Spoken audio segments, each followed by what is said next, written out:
जय श्री कृष्णा। राधे राधे। आज हम आषाढ़ मास के कृष्ण पक्ष की एकादशी के बारे में जानेंगे। उसका मुहूर्त क्या रहेगा और कथा सुनेंगे। पंचांग के अनुसार आषाढ़ माह के कृष्ण पक्ष की एकादशी तिथि 21 जून सुबह 7:18 से शुरू होकर 22 जून को सुबह 4:27 पर तक रहेगी। उदय तिथि पड़ने के कारण ये व्रत कल यानी 21 जून शनिवार को रखा जाएगा। वैसे ये 22 जून को भी रख सकते हैं। व्रत अपनी इच्छा अनुसार दोनों एकादशी होने के कारण कभी भी रख सकते हैं। वैसे 21 जून का इनको सारा दिन होने के कारण धर्म ज़्यादा रहेगा। जो एकादशी द्वादशी युक्त करती हैं वो इनका व्रत रविवार को करेंगे। अब हम इसकी कथा सुनेंगे। युधिष्ठिर ने पूछा, वासुदेव, आषाढ़ के कृष्ण पक्ष में जो एकादशी होती है उसका क्या नाम है? कृपया उसका वर्णन कीजिए। भगवान श्री कृष्ण बोले, नरक श्रेष्ठ, आषाढ़ के कृष्ण पक्ष की एकादशी का नाम योगिनी एकादशी है। ये बड़े बड़े पातकों का नाश करने वाली है। संसार सागर में डूबे प्राणियों के लिए ये सनातन नौका के समान है। तीनों लोकों में ये सारभूत व्रत है। अलकापुरी में राज कुबेर रहते हैं। वे सदा भगवान शिव की भक्ति में तत्पर रहने वाले हैं। उनके हेमाली नाम वाला एक यक्ष सेवक था जो पूजा के लिए फूल लाया करता था। हेमा माली की पत्नी बड़ी सुंदर थी। उसका नाम विशालाक्षी था। वह ये काव्यवास में अबंध होकर सदा अपनी पत्नी में आसक्त रहता था। एक दिन की बात है, हेमाली मानसरोवर से फूल लाकर अपने घर से ही ठहर गया।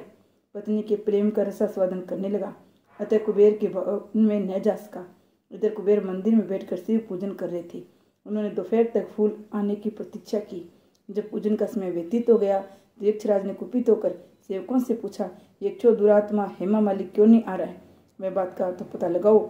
यक्षों ने कहा, राजन, वह तो पत्नी के कामना में आसक्त हो अपनी इच्छा के अनुसार घर में ही रमन कर रहा है। उनकी बात सुनकर कुबेर क्रोध में भर गए। तुरंत ही हेमा माली को बुलाया। देर हुई जानकर हेमा माली के नेत्र भय से व्याकुल हो रही थी। वह आकर कुबेर के सामने खड़ा हुआ। उसे देखकर कुबेर की आंखें क्रोध से लाल हो गई। वे बोले, ओ पापी, ओ दुष्ट, ओ दुराचारी, तूने भगवान की अवहेलना की है। अतः कोट से युक्त अपनी उस प्रियतमा से युक्त होकर इस स्थान से भ्रष्ट होकर अन्यत्र चला जा। कुबेर का ऐसा कहने पर वह उस स्थान से नीचे गिर गया।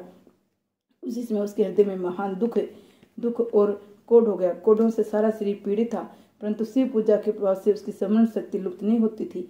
पातक के दबा होने पर भी वह अपने पूरे कर्म को याद रखता था। तदनंतर इधर उधर घूमता हुआ वह पर्वतों में श्रेष्ठ मेरुगिरी के शिखर पर गया। वहां उसे तपस्या के पुंज मुनिवर मार्कंडे जी के दर्शन हुए। पाप कर्मा यक्ष ने दूर से मुनि के चरणों में प्रणाम किया। मुनिवर मार्कंडे ने उसे भय से कांपते देख परोपकार की इच्छा से निकट बुलाकर कहा, तुझे कोढ़ के रोग ने कैसे दबा लिया? तो क्यों इतना अधिक निंदनीय जान पड़ता है? यक्ष बोला, मुने, मैं कुबेर का अनुचर हूँ। मेरा नाम हेमाली है। मैं प्रतिदिन मानसरोवर से फूल ले आकर शिव पूजा के समय कुबेर को दिया करता था। एक दिन पत्नी सहवास के सुख में फंस जाने के कारण मुझे समय का ज्ञान ही नहीं रहा। अतः राजधिराज कुबेर ने कुपित होकर मुझे श्राप दे दिया, जिससे मैं कोढ़ से आक्रांत होकर अपनी प्रियतमा से बिछुड़ गया हूँ। हे मुनि श्रेष्ठ, इस समय किसी शुभ कर्म के प्रभाव से आपके निकट आ पहुँचा हूँ। संतों का चित्त स्वभाव परोपकार में लगा रहता है। ये जानकर मुझे अपराधी की कर्तव्य का उपदेश दीजिए। मार्कंडेय जी का तुमने ये सच्ची बात कही है। असत्य भाषण नहीं किया गया है, इसलिए मैं तुम्हें कल्याणप्रद व्रत का उपदेश करता हूँ। तुम आषाढ़ के कृष्ण पक्ष में योगिनी एकादशी का व्रत करो। इस व्रत के पुण्य से तुम्हारी कोढ़ निश्चय ही दूर हो जाएगी।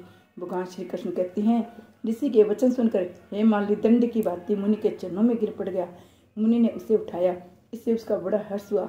मार्कंडेय जी के उपदेश से उसने योगिनी एकादशी का व्रत किया, जिससे उसके शरीर का कोढ़ दूर हो गया। मुनि के कथानुसार उस उत्तम व्रत का अनुष्ठान करने पर वह पूर्ण सुखी हो गया। हे नरश्रेष्ठ, वह योगिनी का व्रत ऐसा ही बताया गया है।